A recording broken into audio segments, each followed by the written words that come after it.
Bertemu kembali dalam Niaga Awani, pelaksanaan semula cukai barang dan perkhidmatan GST di Malaysia masih dalam peringkat kajian, kata Perdana Menteri Datuk Seri Ismail Sabri Yaakob. Menurutnya, beliau tahu ramai terkejut apabila beliau sebelum ini mengeluarkan kenyataan kerajaan tidak menolak kemungkinan GST dikembalikan.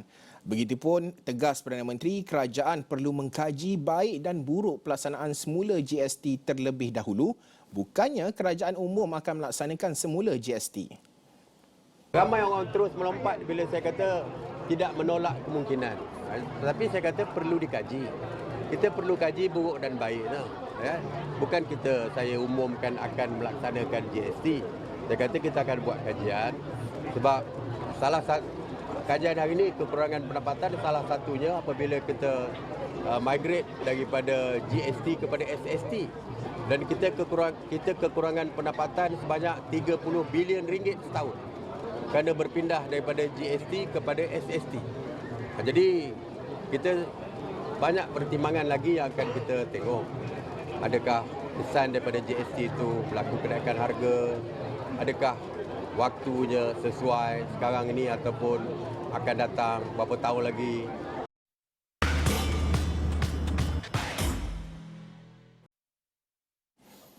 Malaysia telah merekodkan kemasukan lebih 1 juta pelancong sejak sempadan negara dibuka pada 1 April lepas. Menteri Pelancongan Seni dan Budaya Datuk Seri Nancy Shukri berkata majoritinya adalah dari Singapura, namun ia dijangka lebih ramai lagi pelancong akan datang ke Malaysia dari Jepun, Iran dan juga Korea. Katanya pelancong dari Singapura membabitkan sekurang-kurangnya 600,000 orang. Beliau menyifatkan prosedur operasi standard SOP COVID-19 negara yang mesra pelancong antara faktor yang menyebabkan pengunjung luar tertarik untuk datang ke Malaysia. Bagaimanapun, impak daripada wabak COVID-19, Nancy berkata, industri pelancongan negara masih berdepan masalah kekurangan pekerja, termasuk pekerja hotel yang takut untuk kembali bekerja kerana ketidaktentuan industri itu.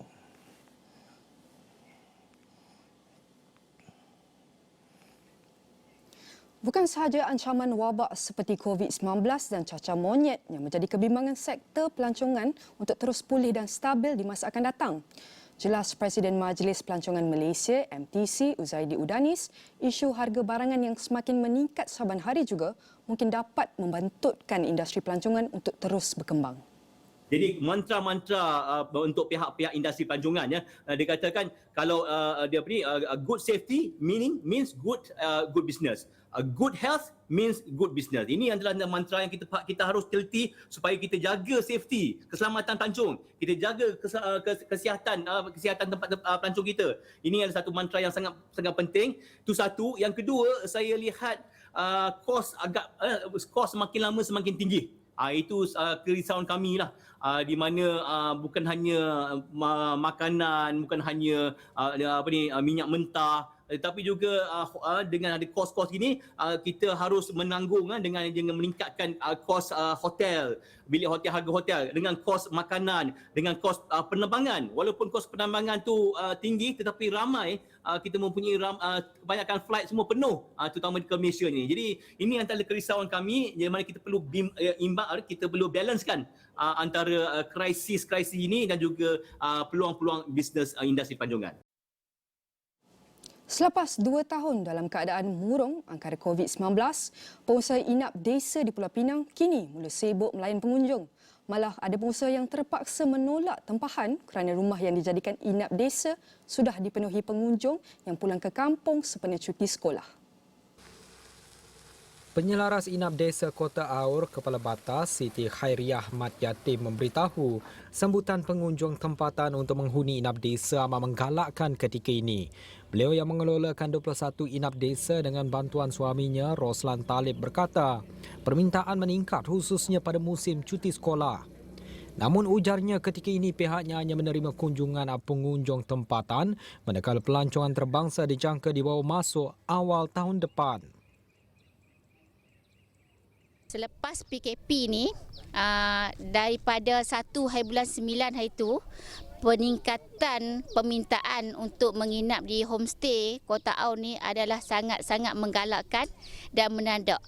Lebih kurang kalau nak ditafsirkan di sini boleh kata 200% peningkatannya.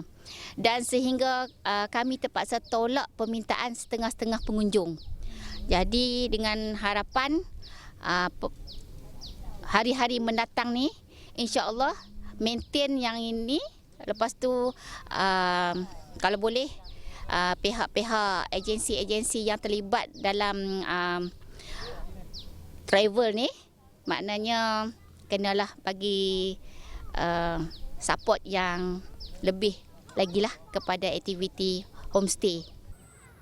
Bagi pengunjung Nur Hayati Muklas, 50 tahun dari Sepang, Selangor berkata dia dan keluarganya memilih inap desa Kota Aur untuk merasai suasana kampung selepas sekian lama hidup di bandar. Seronok pula kita masak sawah padi depan dekat belakang. Memang seronoklah udara pun cantiklah, memang nyaman je. Suasana kampung. Ya. Saya dengan keluarga, dengan adik-beradik, ramailah semua anak-anak dan orang semua 4 buah kereta. 4 buah kereta. Ramai. Memang ramailah. Ialah kesempatan cuti ni kita jalanlah dengan adik-beradik. Ada yang tak pernah pergi Penang. Saya pun tak pernah. Pertama kali ni pergi Penang ni. Pengunjung lain, Mariam Said, 44 tahun dari Petaling Jaya pula berkata, dia teruja dengan suasana kampung Kota Aur yang tenang dan damai selain mengambil peluang untuk menikmati nasi kandar dan pasembur. Dekat sini first time lah datang. Rasa macam best lah kat sini sebab ada suasana kampung.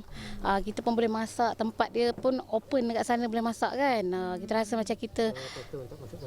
Ya? Memang masuk kampung, tapi ini saya pun orang kampung, tapi ini dekat sini seronoklah suasana dia. Tengok macam ada orang kata suasana tu seronok. Tenanglah. Tenang. Sementara itu, Pengerusi Persatuan Inap Desa Pulau Pinang, Rohaizat Osman berkata, kebanyakan inap desa di negeri itu ditempah pengunjung yang mengambil kesempatan beriadah bersama keluarga sempena cuti sekolah. Selain Kota Aur, inap desa lain yang turut menjadi tumpuan di Pulau Pinang ialah Teluk Bahang dan Pulau Betong. Selain bercuti, musim Raja Buah antara faktor ramai yang datang ke Pulau Pinang bagi menghabiskan cuti bersama keluarga masing-masing.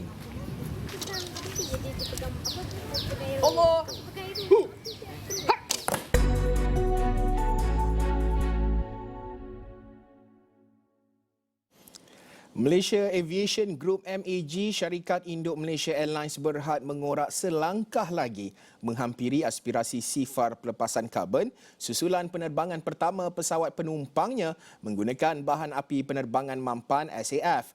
Ketua Pegawai Kelestarian Kumpulan MAG, Philip C. berkata, MAG mempunyai inspirasi untuk menjadi peneraju penerbangan menggunakan SAF bagi merealisasikan komitmen mereka mencapai pembangunan sosioekonomi negara ini.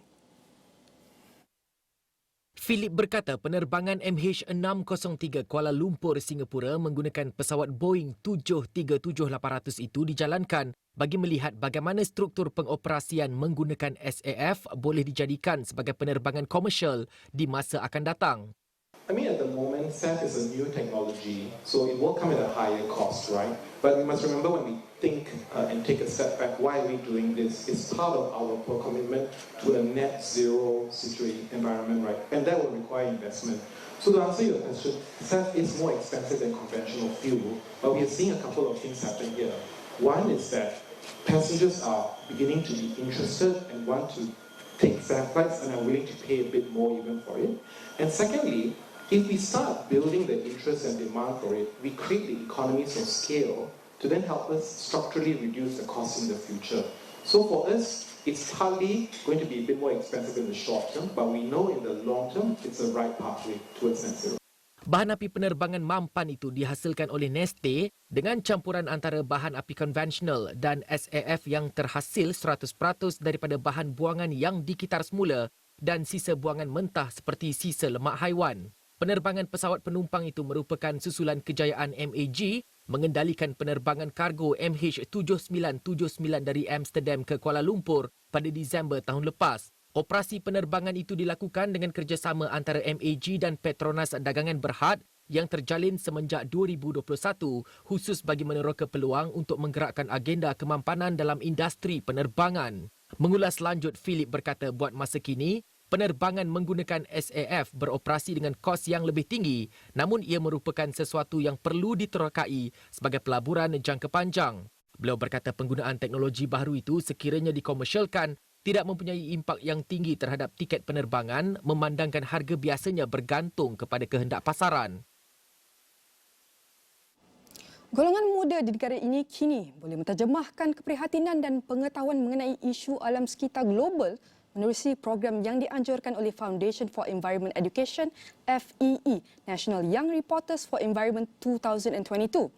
Menurut pengarah eksekutif Green Growth Asia Foundation Dr. Mahathir Mohamad, ia merupakan program bertaraf antarabangsa yang dikendalikan sebuah organisasi pendidikan alam sekitar terbesar di dunia dengan pelibatan lebih 40 buah negara.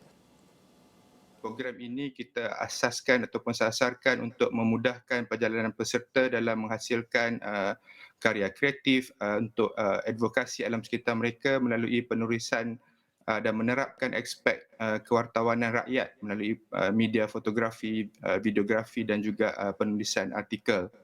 Peserta yang menyertai program ini akan diberi pendedahan dan kemahiran dalam bengkel yang dianjurkan selain berpeluang menyertai pertandingan yang dianjurkan di peringkat antarabangsa. Ianya terbuka kepada remaja seawal usia 7 hingga 24 tahun. Tambahnya lagi, bencana banjir yang melanda negara tahun lalu menyaksikan golongan muda di negara ini lebih prihatin terhadap isu dan perkembangan alam sekitar ketika ini. Ini jelasnya terbukti dengan sambutan yang diterima dalam program-program yang diadakan sebelum ini oleh Green Growth Asia Foundation. Baiklah, itu dia tadi laporan yang kita bawakan untuk sebagai pembuka tirai untuk minggu ini, Nina. Ya. Hari Isnin ya, pagi-pagi hari pertama pada setiap minggu. Macam mana Haris? Okey, nampaknya hari ini cuti umum. Kita menantikan macam biasa selalunya kita akan bawakan perkembangan bursa Malaysia dan sebagainya, tapi hari ini bursa pun cuti dan sebagainya. Kita tunggu esok, insya-Allah kita akan bawa laporan lanjut dan rakan kita Ibrahim Sani. Ibrahim Sani daripada luar negara ya? Ya, betul. Dia sedang menuju ada program Apple, apa ceritanya? Di Singapura. Dia ke US dahulu lepas tu kemudian baru ke Singapura. Ya, so kita nak tunggulah apa laporan Ibrahim. Baik, sekian Niaga Awani untuk waktu ini. Ikuti info terkini mengenai negara di fasa peralihan endemik di halaman Mikro Interaktif di astroawani.com sekarang dan segala maklumat lain dalam astroawani.com juga aplikasi Astro Awani. Terima kasih kerana menonton saluran berita paling dipercayai di Malaysia. Saya Haris Ashraf Hasnan.